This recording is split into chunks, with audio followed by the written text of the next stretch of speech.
Hello friends, it's Meg and today I'll be sharing with you guys my updated iPad setup. Let's get into it. Hi guys, this is my iPad. I have the iPad Air 5th generation with the 2nd generation Apple Pencil. And today I'll be showing you guys my updated setup. If you want to see what my setup looked like in the past, you can check out my previous video where I talk a lot more about the accessories that I have on the iPad as well, and I'll link it up in the cards above. So let's get started. So as you can see, the background is very simple. It's just this gray background, this color that I really like. And when you open it, it's the same color as well. Very relaxing, very focused.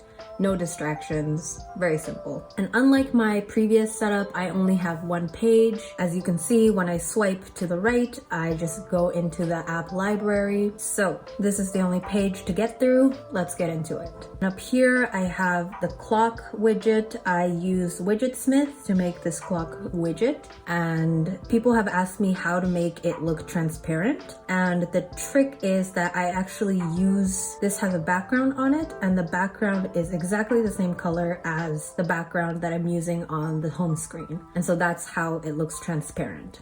Below the widget, we have the battery indicator. I like to have this because I am fully integrated into the Apple ecosystem. I have AirPods, I have Apple Watch, I have an iPhone. I can check the battery of all of my devices here, which is very nice. And so that's why I have the battery widget right there. And it's much more visual than the battery here, and also keeping track of the battery of the pencil. It's very useful. So I have the battery widget there. The second widget next to it is actually called Flat Tomato. It is a Pomodoro timer application, and I have it as a widget because whenever I set a Pomodoro, it shows up here.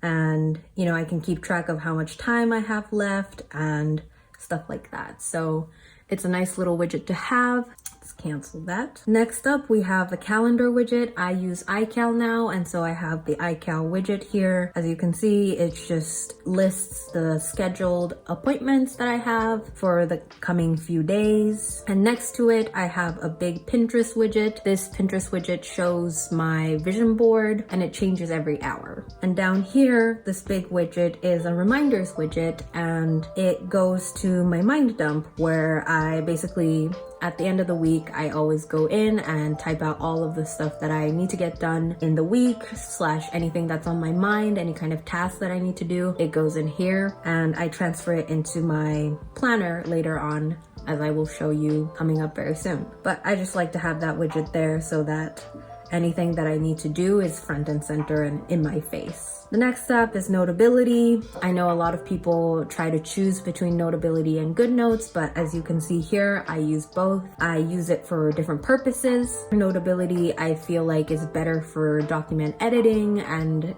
document notation. And also it's great for when you want to create single document pages. For example, homework assignments work really well in Notability, whereas class notes work better in GoodNotes because GoodNotes uses a notebook system where you can consolidate all of the lectures and the recitations into one notebook. So that's how I like to use and kind of change between the two. Next up, I have Cyberry 2023. This is a planner I purchased from K Digital Studios. I'll link her channel down below, and also the Cyberry planner as well. Cyberry 2023 is basically a digital planner that I use on GoodNotes. I have my vision board here. As you can see, this is my vision board for 2023. I can also set my goals here, my wish list, which they're more private, so I'm not going to go into them, but they're there. And I also have my monthly calendars. This one is not really filled in. I don't want to show you the filled in one for January because there's like personal details and stuff like that. But yeah, this is what the planner looks like. It's an amazing planner. You can do daily pages as well. And I just find it to be the perfect planner for me. And I'm very thankful for Kay for creating this planner. It's amazing. I highly recommend it. Next up, we have the content calendar shortcut. This takes me to my Notion content calendar page. This is currently under construction actually because I am switching over to a different space for all of my content calendar slash my brand stuff to live in. And so this is not the most updated.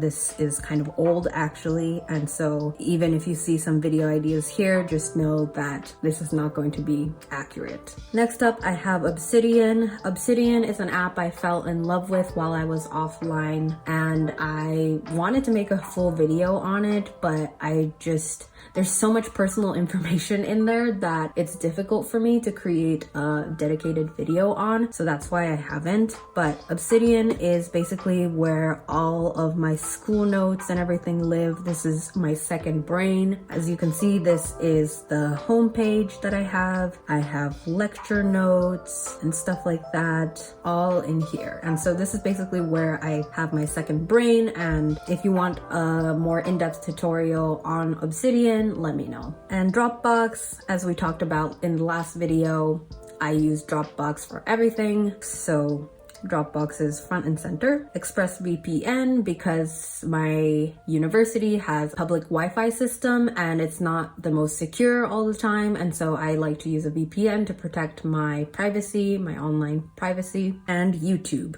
app, because I watch a lot of YouTube and I create YouTube videos, so it's kind of front and center in my mind a lot of the time. As for the dock, not much has changed, but I added the Freeform app because this is a new addition to Apple, and this is actually super useful. As you can see, I've been kind of brainstorming my brand a little bit and some secret projects coming up as well. I was brainstorming on Freeform. This is a great app. I highly recommend it if you haven't tried it yet. It is amazing. I love it. And yeah, I have some other apps in the app library, but it would take forever for me to go over everything, so I'm just gonna leave it at that. If you're interested in any of the apps that I introduced or any of my other tech setups, let me know in the comments down below. Thank you so much for watching. I'll see you in the next one. Bye!